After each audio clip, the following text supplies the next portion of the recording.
Dinamika kependudukan. Dinamika kependudukan. Jumlah penduduk di dunia tahun 2019. Ada yang tahu negara mana yang mempunyai penduduk tertinggi di dunia? Negara yang memiliki jumlah penduduk tertinggi di dunia. Tiongkok dan India sudah memasuki angka miliaran. Jika negara mengingat banyaknya kelahiran di Indonesia.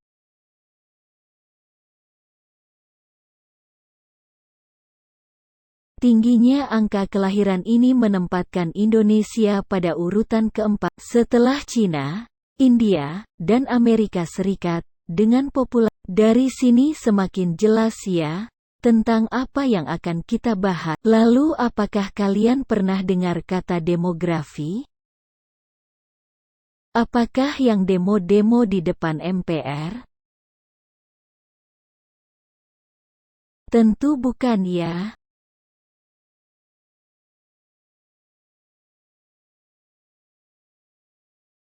Dahulu ilmu tentang manusia belum benar-benar dipelajari saat ada penambahan atau pengurangan penduduk. Belum ada yang benar-benar mencatat secara detail. Kemudian diperkenalkan istilah demografi pertama kali oleh Secara etimologi demografi berasal dari bahasa Latin, demos dan grapein.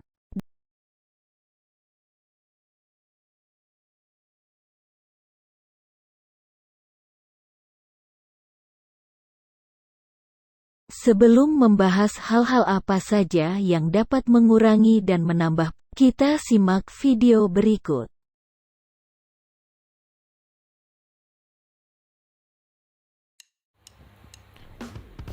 Kembali lagi di Geografi Channel. Kali ini kita akan membahas mengenai dinamika kependudukan. Dinamika penduduk. Dinamika penduduk adalah kondisi di saat struktur penduduk, jumlah dan persebarannya mengalami perubahan akibat terjadinya proses demograf, yaitu meliputi proses kelahiran, kematian, dan perpindahan. Berikut adalah faktor-faktor yang memengaruhi dinamika penduduk. Ada faktor alami dan faktor non-alami. Faktor alami meliputi kelahiran dan kematian, sedangkan faktor non-alami meliputi migrasi. Yang pertama adalah angka kelahiran. Natalitas. Angka kelahiran merupakan angka yang menggambarkan jumlah kelahiran hidup dalam suatu wilayah pada periode tahun tertentu. Berikut ada beberapa faktor yang mendukung kelahiran, atau istilah lainnya adalah pronatalitas. Yang pertama adalah pernikahan pada usia muda. Selanjutnya adalah tingkat kesehatan yang baik. Asumsi bahwa banyak anak berarti banyak rezeki. Kemudian kebutuhan tenaga kerja, khususnya di daerah agraris tradisional, yang mengharuskan suatu keluarga memiliki banyak anak untuk menggarap lahan perkebunan. Selanjutnya adalah kurangnya informasi tentang pentingnya program keluarga berencana. Berikut adalah beberapa faktor yang menghambat kelahiran atau antinatalitas. Yang pertama adalah pelaksanaan program keluarga berencana. Kemudian, asumsi bahwa anak sebagai beban keluarga. Kemudian, pembatasan tunjangan anak dari tempat kerja orang tua. Dan yang terakhir adalah penundaan usia pernikahan. Angka kelahiran dapat diklasifikasikan atas angka kelahiran kasar, kelahiran umum, dan kelahiran menurut kelompok usia.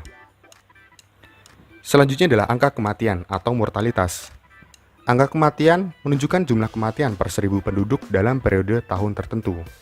Berikut ada yang mendukung peningkatan angka kematian atau pro-mortalitas. Ada rendahnya kesadaran akan pentingnya kesehatan, kurangnya fasilitas kesehatan yang memadai, kecelakaan lalu lintas, bencana alam, peperangan. Kemudian ada beberapa faktor yang menghambat peningkatan angka kematian atau anti-mortalitas, yaitu tingginya kesadaran akan pentingnya kesehatan, fasilitas kesehatan yang memadai, lingkungan yang bersih dan teratur, dan ajaran agama yang melarang bunuh diri. Angka kematian dapat diklasifikasikan atas angka kematian kasar dan angka kematian menurut kelompok umur. Selanjutnya adalah migrasi. Migrasi adalah perpindahan penduduk yang bersifat menetap dari satu tempat ke tempat lain, melampaui batas administrasi suatu wilayah. Mobilitas penduduk yang bersifat non-permanen atau sementara, misalnya turisme, baik nasional maupun internasional. Dan yang kemudian yang kedua adalah mobilitas penduduk permanen atau menetap. Kemudian ada sumber data kependudukan, yaitu meliputi sensus, survei, dan registrasi. Yang pertama adalah sensus penduduk. Sensus penduduk adalah keseluruhan proses mengumpulkan, menghimpun, menyusun, menerbitkan data demograf, serta ekonomi dan sosial yang menyangkut semua orang pada waktu tertentu. Berikut adalah jenis-jenis sensus. Yang pertama adalah berdasarkan tempat tinggal penduduk. Ada metode de facto, yaitu cara menghitungnya dengan jumlah penduduk yang ditemukan pada saat pencacahan berlangsung. Misalnya ada Andi, orang Ternate. Dia bekerja di Bali. Ketika ada sensus menggunakan metode de facto, maka dia terhitung saat sensus. Berbeda halnya dengan menggunakan metode de jure, yaitu yang dilakukan dengan cara melakukan perhitungan terhadap warga penduduk asli yang dilihat dari KTP atau kartu keluarga. Contoh nyatanya adalah misal Andi, dia warga Ternate, bekerja di Bali. Ketika ada sensus menggunakan metode de jure, dia tidak terhitung saat sensus. Kemudian, jenis sensus berdasarkan metode pengisiannya. Ada metode canvasser, yaitu petugas mendatangi tempat tinggal penduduk dan mengisi daftar pertanyaan. Kemudian metode householder, yaitu pengisian dilakukan oleh penduduk itu sendiri. Selanjutnya adalah survei. Survei adalah metode mengumpulkan data penduduk dalam beberapa peristiwa demograf atau ekonomi dengan cara penarikan sampel. Perbedaannya dengan sensus adalah ketika sensus menggunakan seluruh populasi, tetapi ketika survei hanya menggunakan beberapa sampel, tidak seluruh populasi. Selanjutnya adalah registrasi. Registrasi adalah kumpulan berbagai keterangan dari kejadian penting yang dialami oleh manusia, misalnya seperti perkawinan, perceraian, perpindahan penduduk, dan kejadian lainnya, atau sering disebut pencatatan data kependudukan. Selanjutnya adalah mobilitas penduduk. Mobilitas penduduk merupakan pergerakan penduduk dari satu daerah ke daerah lain, baik untuk sementara maupun untuk jangka waktu lama atau menetap secara permanen. Yang pertama adalah mobilitas permanen. Mobilitas permanen disebut juga migrasi. Mobilitas permanen adalah perpindahan penduduk untuk menetap dari suatu tempat ke tempat lain melewati batas administratif. Mobilitas permanen dikelompokkan menjadi dua, ada mobilitas internasional dan mobilitas dalam negeri. Mobilitas dalam negeri dibagi menjadi tiga, ada urbanisasi, yaitu perpindahan penduduk dari desa ke kota. Selanjutnya, ada ruralisasi, dari kota kembali ke desa. Dan selanjutnya adalah transmigrasi, perpindahan atau kepindahan penduduk dari suatu daerah untuk menetap di daerah lainnya yang ditetapkan di wilayah Republik Indonesia. Selanjutnya adalah migrasi internasional. Yang pertama ada imigrasi, atau perpindahan penduduk dari tanah air sendiri ke negara lain. Kemudian imigrasi, perpindahan penduduk dari negara lain masuk ke negara kita. Kemudian ada remigrasi, kembalinya penduduk suatu negara ke tanah airnya sendiri setelah pindah dan menetap di negara asing. Kemudian ada mobilitas non-permanen. Mobilitas non-permanen adalah perpindahan penduduk untuk sementara waktu dari suatu tempat ke tempat lain. Ada beberapa jenis. Yang pertama adalah komutasi, dilakukan dengan pulang pergi dalam tempo kurang dari 24 jam. Biasanya dilakukan oleh para pekerja. Kemudian ada sirkulasi, yaitu bentuk mobilitas penduduk non-permanen yang dilakukan dengan menginap di tempat tujuan untuk sementara waktu. Sekian, terima kasih dan glory geografi.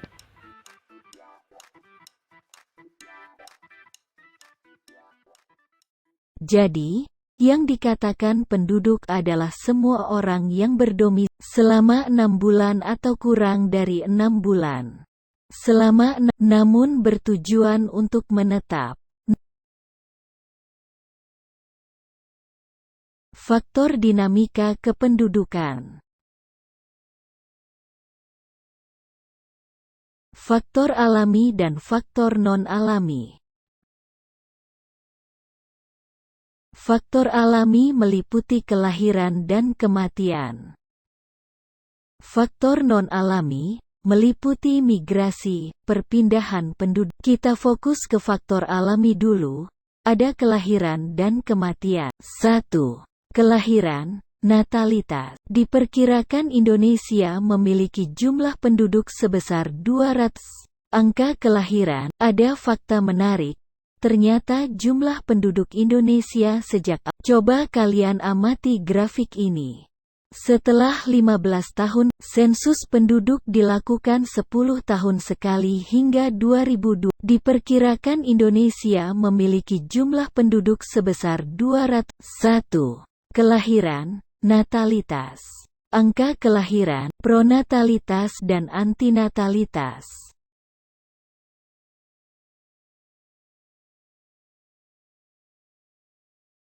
Ada beberapa faktor yang mendukung kelahiran yang lebih sering kita sebut pronatalitas.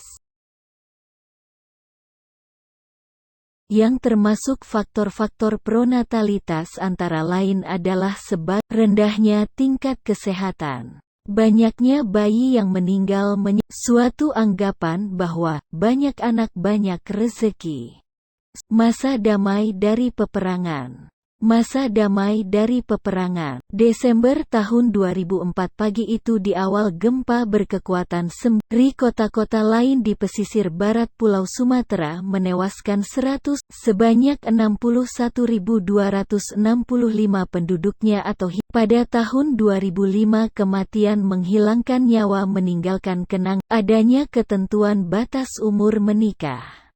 Adanya program pemerintah yang membatasi kelahiran.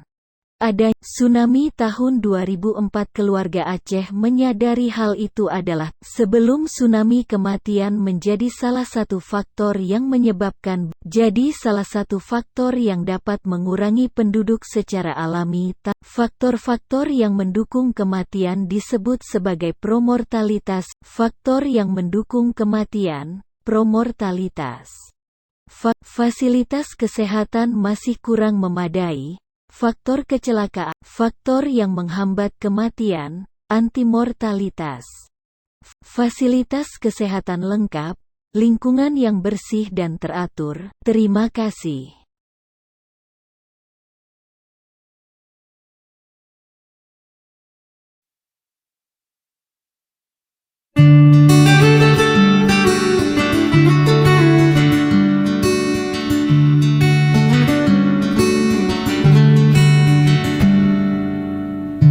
Kadang sendu tak selalu merakit luka, ia juga mengisyaratkan bahagia. Seperti saat itu kala ku lihat dia menggandeng tanganmu dengan penuh mesra. Kepadamu dulu aku jatuh cinta, menanam asa bisa bersama sepanjang usia. Saat itu engkau di tepian kota, aku masih sendiri, kau sudah jadi miliknya. Terima kasih atas segala rasa. Pada hari itu pun aku turut bahagia, karena aku selalu tahu menyukaimu bukan berarti selalu memilikimu.